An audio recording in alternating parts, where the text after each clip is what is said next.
Joe here from wellnesspunks.com. I've gotten a lot of questions lately about some hidden sources of gluten, and I've addressed that quite a bit on my website and other videos and blog posts of a number of different potential sources of gluten that you may not know about, cross-contamination, things like that. One thing I haven't talked too much about, and I actually don't see a lot of people talking about, is medications, pharmaceuticals, supplements, things like that, that could very well be a hidden source of gluten. Now, if you're celiac disease, I don't have to tell you that something like that, even a tiny bit of gluten, could have a profound effect on your health. But also, depending on what your level of gluten sensitivity is, it could really affect your health very much also. And so it's something that you definitely want to be aware of. So I'm going to just go over some of the what would be called inactive ingredients in some medications and some supplements. These are not the drugs themselves. Generally speaking, pharmaceuticals are going to be gluten-free, but it's those additives, it's those the inactive ingredients, the things that sort of hold the pill together or make it more palatable in some cases. Those are the things that you have to be a little bit more aware of, and make sure you read the labels. So some of the ingredients here, these are some really common, some of the most common ingredients, inactive ingredients that you'll see in medications and supplements.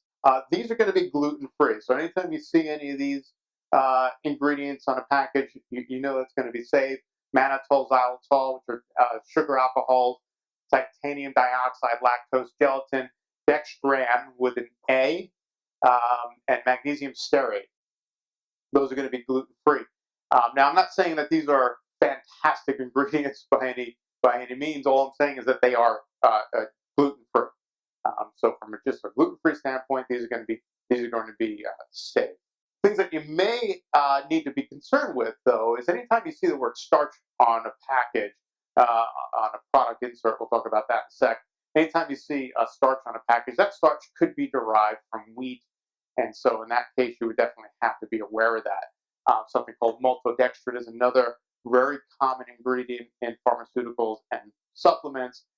Again, that maltodextrin could be, in fact, most times it's derived from corn, but often it could be derived from wheat as well, and so you'll have to be aware of that. So anytime you see maltodextrin or the word dextrin, any sort of dextrin with an I as opposed to dextran with an A, you'll definitely have to be aware of that, and at the very least, give the manufacturer a call, give the pharmaceutical company a call, and try and verify whether these additives were derived from wheat or not. And if they were, then again, if you're celiac, you're probably going to do better to stay away from that, depending on your level of sensitivity. If you're not celiac, is a judgment call, and really you have to be aware of how sensitive you're going to be. So some of the things that you need to, some of the things that may help you is to ask for that drug insert, ask for that package insert from the pharmaceutical company or from your pharmacist, and make sure you read the ingredients. Make sure you read everything. Go over all the inactive ingredients, and take a look out for some of these words that might pop out at you that you'd have to then question. You could call the company, call the manufacturer, call a pharmaceutical company to let them know that you're gluten sensitive or that you're celiac disease, and even a small amount of gluten may affect you if that in fact is the case. You also need to know that ingredients can change. Pharmaceutical companies and supplement companies can change the ingredients in the drug or the supplement. Now, they can't change the actual drug, obviously, but they can change the inactive ingredients, and that's pretty much unregulated. So they can go from a starch that's derived from corn and switch to a starch that's derived from wheat. You would never know that. So every time you refill a subscription, or every time you pick up a new supplement or something like that, you're going to want to verify that in fact the starch is going to be from a safe source for you.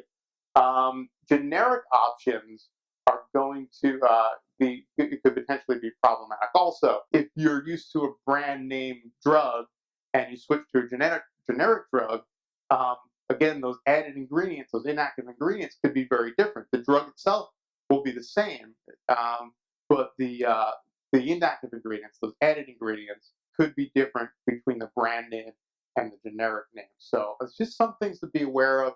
I hope that answers some questions and doesn't make you too crazy thinking about this stuff. But again, people with celiac disease are something that you definitely need to be aware of.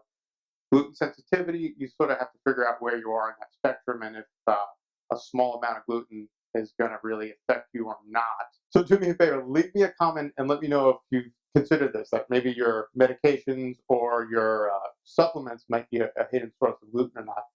Or if you've actually discovered that that's in fact the case, let me know. I'd like to hear your story. Okay, that's it for now. Thanks for watching. Bye-bye.